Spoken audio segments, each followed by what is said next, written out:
semuanya, selamat datang di Suara Zeta. Saya Devina Alkarani dari Divisi Healthy. Saat ini saya sedang berada di salah satu rumah teman kita. Di kesempatan ini, saya akan mengkaji dan sharing kepada teman-teman bagaimana kesehatan mental di tengah kesibukan dan tekanan hidup yang dirasakan oleh Gen Z saat ini. Simak selengkapnya dalam video ini.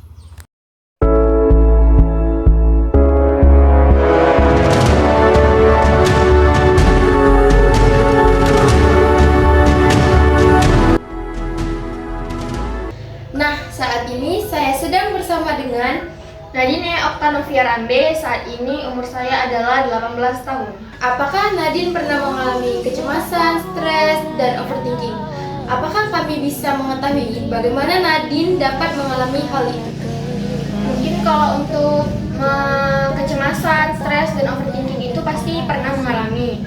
Penyebabnya yaitu stres itu terjadi ketika aku merasa tertekan atau terbebani oleh tuntutan hidup yang kurasa sulit untuk dihadapi. Mungkin faktor penyebabnya yaitu masalah keluarga, masalah pribadi, masalah finansial, ataupun hubungan dengan teman. Mungkin itu. Nah, Nadine, apakah media sosial juga jadi pengaruh dalam kesehatan mental saat ini? Mungkin iya, karena media sosial saat ini tuh sangat berpengaruh terhadap kesehatan mental kita.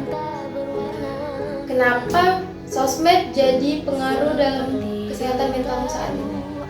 Mungkin karena sekarang sosmed itu menampilkan citra yang tidak realistis dari kehidupan, sehingga memicu perasaan cemas, iri, dan tidak puas terhadap diri kita sendiri.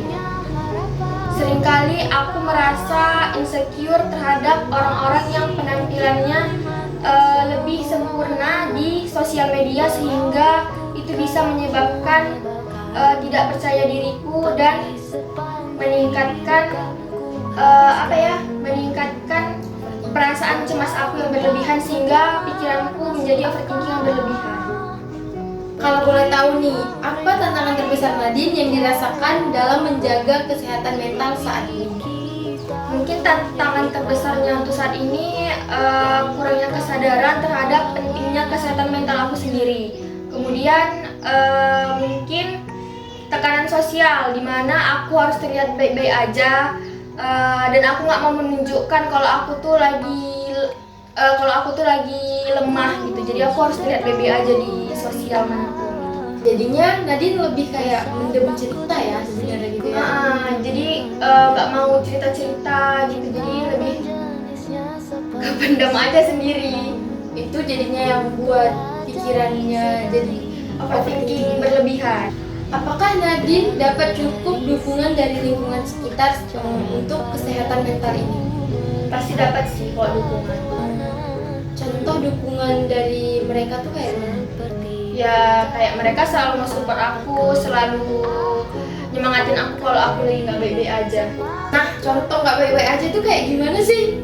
Mungkin kalau aku pribadi, kayak yang aku alami itu misalnya jam 1 malam aku tuh selalu nangis gitu kan. Mungkin orang tua aku tuh denger dari kamar kalau aku lagi nangis. Jadi mereka datang ke kamar aku kayak ngasih aku semangat, kayak bilang udah gak usah nangis lagi, jangan dipikirin hal-hal yang gak penting, karena itu kayak bisa menyebabkan, itulah yang bisa menyebabkan aku nangis tadi, karena overthinking yang berlebihan tadi. Mungkin Itu kalau dari keluarga ya.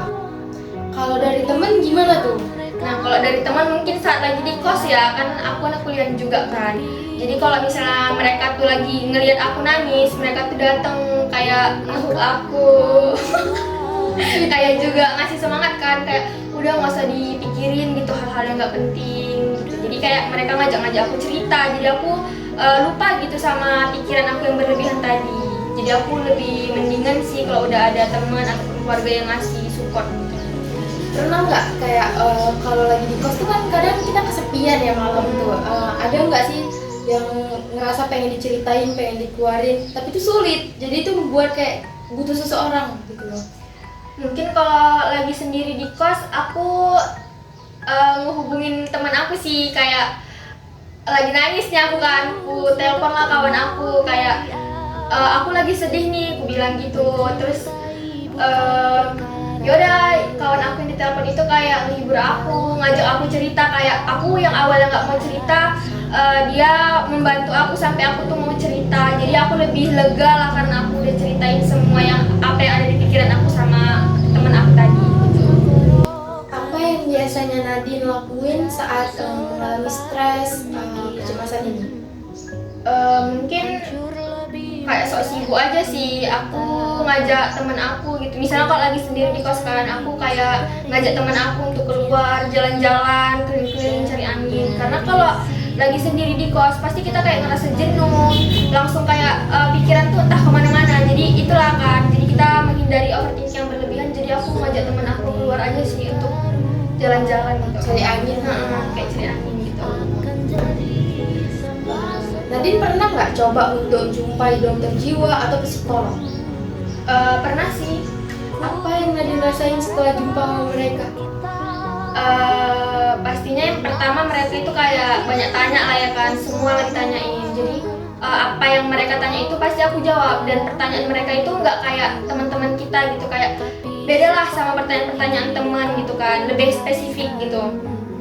Jadi mungkin dari pertanyaan-pertanyaan itu aku lebih terbuka untuk cerita sama si dokter psikolog itu. Jadi aku lebih lega, lebih nggak banyak lah pikiranku, lebih udah terkeluarkan semua unek-unek yang ada di pikiranku ini gitu. Nyaman lah ya dengan sama mereka.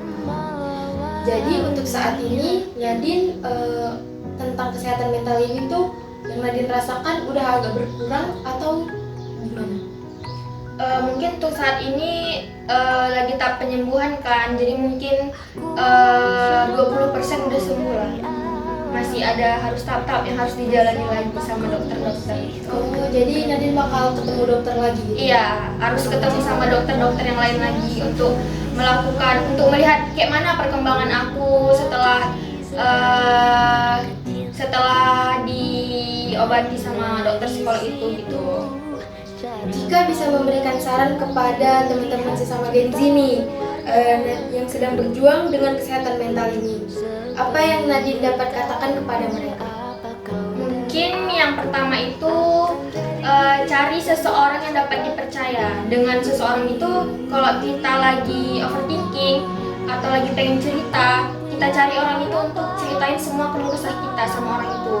Kemudian yang kedua, jangan takut untuk nangis, karena nangis itu merupakan salah satu cara untuk kita meluapkan emosi dan mengeluarkan perasaan kita dengan sendirinya gitu kan. Kemudian untuk sosial media, jangan terlalu untuk mengikuti standar media sosial, karena kita nggak akan sanggup untuk mengikuti standar media sosial kayak gitu.